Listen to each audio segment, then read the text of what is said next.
Does Ozempic make your body eat its own bones? Can you reverse it? What the science? Avery's story went viral last week. She took Ozempic without a doctor's oversight, and now she has osteoporosis, which is not a deadly bone-thinning disease, which implies something ongoing, but it is the state of having low bone density. Avery, I'm sorry, it's not your fault. The real problem here is predatory clinics pushing miracle weight loss drugs without proper physician oversight. I have osteopenia, which is low bone density, so this hits home. And if you're on Ozempic or just worried about your bone health, this video is for you. Ozempic is a GLP-1 receptor agonist. Let's call it a GLUPA. It mimics a natural compound called GLP-1, GLUP, that our bodies produce after eating. It delays stomach emptying, boosts insulin production, and overall makes you want to eat less. And unlike natural GLUP, Ozempic sticks around all week rather than levels going down after eating, hence the weight loss. But as for bone, I've seen people cite this meta-analysis of 7 studies where the abstract says GLUPAs did not affect bone mineral density or bone formation markers. But if you look deeper, you'd see that in 6 out of the 7 studies, they all used an older GLUPA. The 7th did show some bone density loss, and that was the only one that used semaglutide, aka Ozempic. It also showed an increase in bone resorption markers, meaning that the body was reabsorbing some of its own bone. Why? In bone science, there's a rule called Wolff's Law. Bones adapt to stress, its presence or absence. Sorry, stressing about your bones doesn't count, but lose some weight and your bones might weaken because they're no longer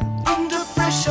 A 10% weight loss often comes with a 1 to 2% bone density loss, which is a lot. And the difference between the new GLUPAs and the old GLUPAs is that the new ones are much better at causing weight loss. In that 7th study, they lost an average of 15 pounds. But you can use this knowledge to change for the better. 1. Lift heavy weights, 70 to 90% of your 1 rep max. Compound lifts like squats that load the skeleton are ideal. 2. Get enough calcium, magnesium, vitamins D3 and K2. Diet is best, then come supplements. I'll do another video about those soon. 3.